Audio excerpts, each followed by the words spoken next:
Club where they tendered him a dinner as the entertainer of the year. It was quite a night. Would you welcome Mr. Warmth, Don Rickles.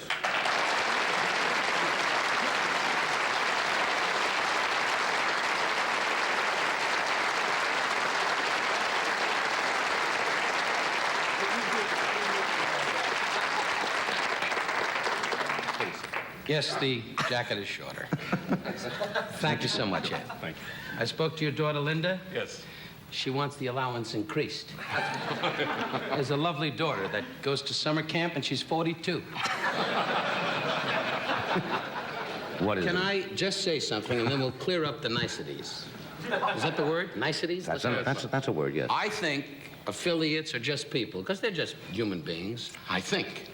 But I must say, for you, for this past week, and I watch it, and I'm a loyal fan because you gave me my first shot, and I tell you, to a little bit of somebody knowing me, and this goes for Ed McMahon, I'm sure he'll agree. I think Johnny Carson, without music, because I've hosted this show, and I think without music, and music is very important, it enlivens a show, and you, and I just know in my little experience sitting at the desk, you really have to know what the heck is going on. This man is an absolute genius, really. Right.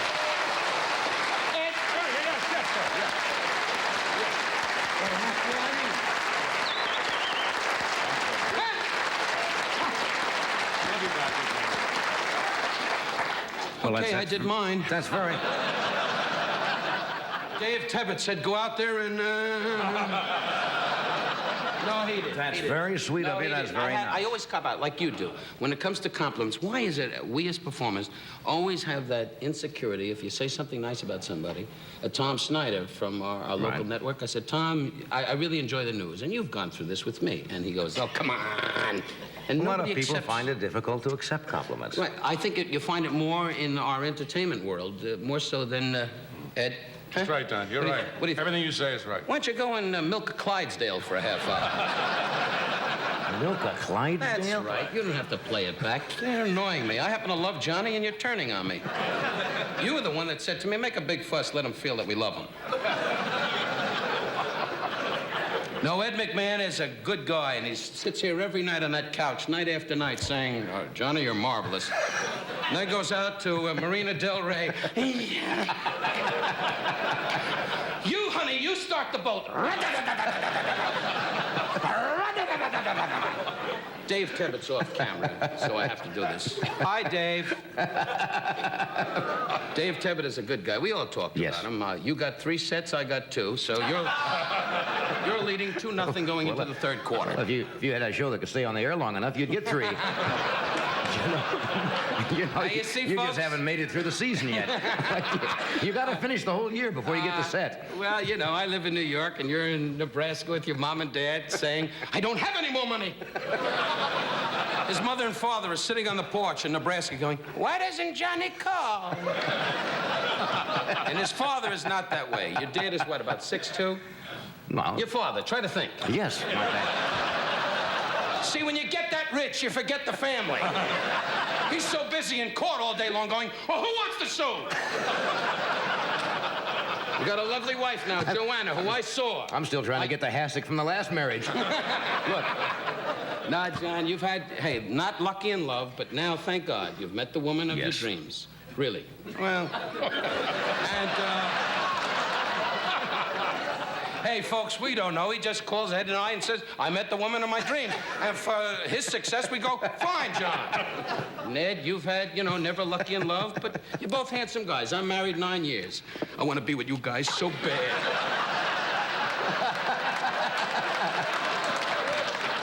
But you I got a Jewish wife that just lays in bed and goes, help me with the jewelry.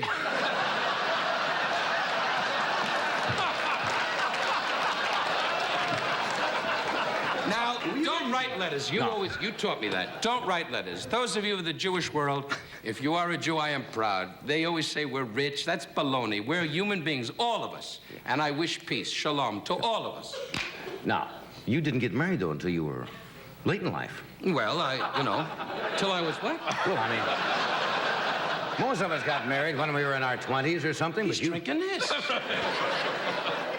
Well, to the broads.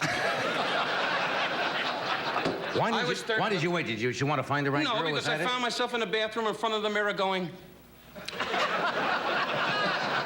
I was 38 years old before I got married. Now, that's kind of long, isn't it? Hey, but you know, we discussed this before, and Ed, you know, well, you guys got married, your first marriages, and I'm not being sarcastic. 38. Well, I got news. When you're kids, you come out of college. I never went to college. I come up the hard way. You guys just skyrocketed. But I came out of the neighborhood, and they went, "What, I mean a broad?" And the broad was always like me, you know. But actually, what happened was I met the most darling lady in life late night because I worked with strippers, exotic dancers, as we call them today. You know, with the cobra coming out of the basket, and the cobra went, "I want to be with you." And the broad went, "Challenge me, challenge me." It's a long story, and I was on the road a lot. Laying in bed watching a moth die on the land, you know. And when you get like that, you find yourself on a street corner going, "Miss." And then I met my wife, who said, "I'm not some perverted jerk, I'm a person." And now she's sitting at home, just laying there, going, "He's so rich, he's so rich." And my kid's skipping through the house going, "Make more gold, Mommy, make more gold." See, they always say Jewish people have a lot of money. You're an Irish guy, right? That's right. Well, you never would have money because you're too busy spending it on beer. You just sit around the house in your bathroom going,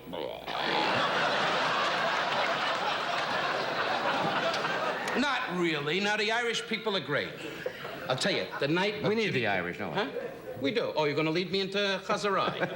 Chazarai means my act. I will not do my act. I am not going to go into my act, you dumbbell from Nebraska. I hope you wind up in the wheat field with fungus on your elbow. I made it the elbow.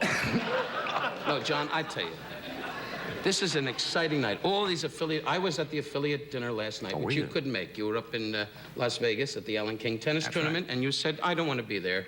I want to play tennis." No. When you're that rich, folks, he's right, you're wrong. I'm just a little guy trying to skyrocket. Ed was there, right? I was there. You didn't know about it, but you were there. I didn't know about it either. That's true. We had a little man. You weren't out drinking last night, Yes. Last night we busted out. I told Ed. We took a table in the back. Joe Scandori, my manager, is not here tonight. There's a holdup in the Bronx. That's Shirley Wood from your staff. Your broom broke, you know. But Shirley I love.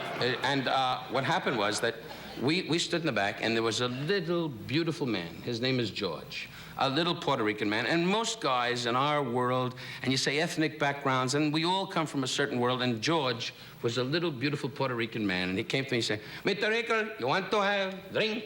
I bring you drinks." And it was buffet. Dave Tebbett figured this out. It was buffet for 7,000 people from an affiliates that were going,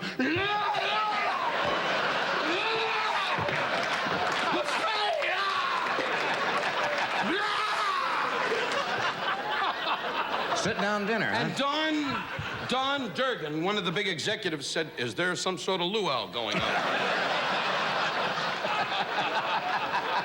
And Bob Howard, the new president, was going, "It's a party."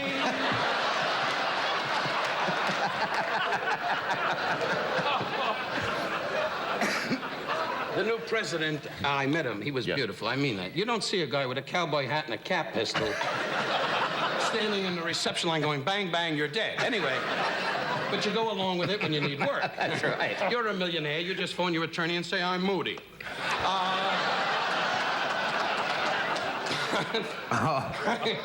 I lost my thought. I don't know what I was talking about. A little Puerto Rican friend. Oh, yeah. George. So this wonderful man, George, he said to me, and I love the way they talk. And I say this to my Puerto Rican, my Cuban friends, God bless you, you're beautiful people. And we all have to laugh at ourselves, which I preach in whatever I do.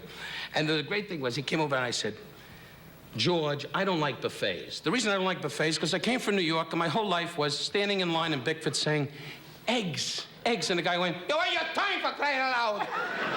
You ain't your time, we're busy.' And always the black man was in the back going, 'I gotta wash all these dishes. I gotta bust my neck washing all these dishes. All these dishes.' And the Jewish guy was at the table going, and the Polak going, 'I'll wash the dishes.' And the Irish guy was going, 'Is there a party?' Did I cover anybody? Oh, the Chinese. Chinese. What's on? Now, so, I wish you'd do your act, though. no.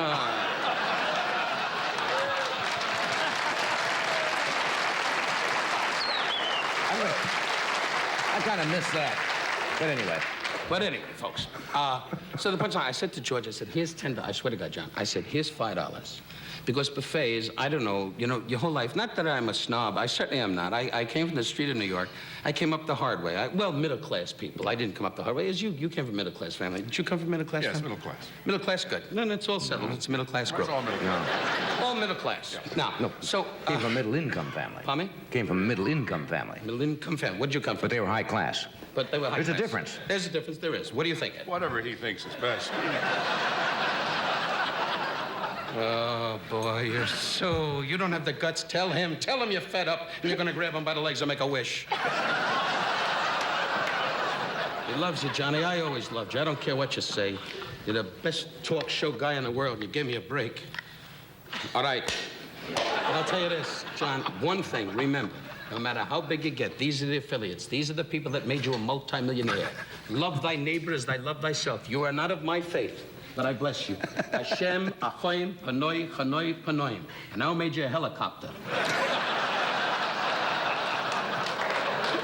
Read the commercial. For a moment, I thought I was going to have the operation.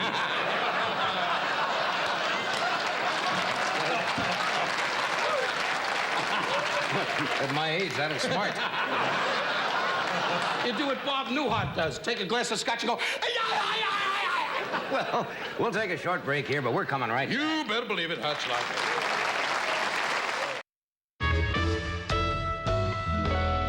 Good shot of your back, David. nice left shoulder. The suit's hanging just a little bit. You can have that taken in. Hey, you know, the public really doesn't know, because we've been kidding around. We as performers, and you, John, are being with this network so many years and for many, many more to come, because nobody can do what you do. But the whole punchline is, Dave Tebbutt is a guy that every actor has admired and loved. In other networks, that I must say, CBS has Bob Wood, ABC, and Marty Starger. But I got news. Dave is the kind of guy that takes you into his arms and says, hey, win, lose, or draw, I'm your friend. And when you fail, he sends you a gift, and that's unusual. And I tell you, David Tebbutt, to all the affiliates, it's just my own feeling, and my wife and I, you're a beautiful man. Period. I buy that. And Johnny feels the same way, and so does Ed. I understand you signed this thing with the network? That's why I made that speech. Yeah. It's our turn now, huh? Yeah. No, NBC has given me another chance, and I just hope I get lucky, as you said. And you and I have talked about things that I just hope that they can capture what Don Rickles is, and I really don't know what that is, but maybe someday I'll get lucky. Oh, it'll happen. Thanks, John. My next guest. No, we have to move along, because you know. Fine, whatever you say, John. We have. By the way, I just got a call. She left, the wife. You'll be in court again with the same lawyer going, we won't pay that! And Ed McMahon's going, I'll testify.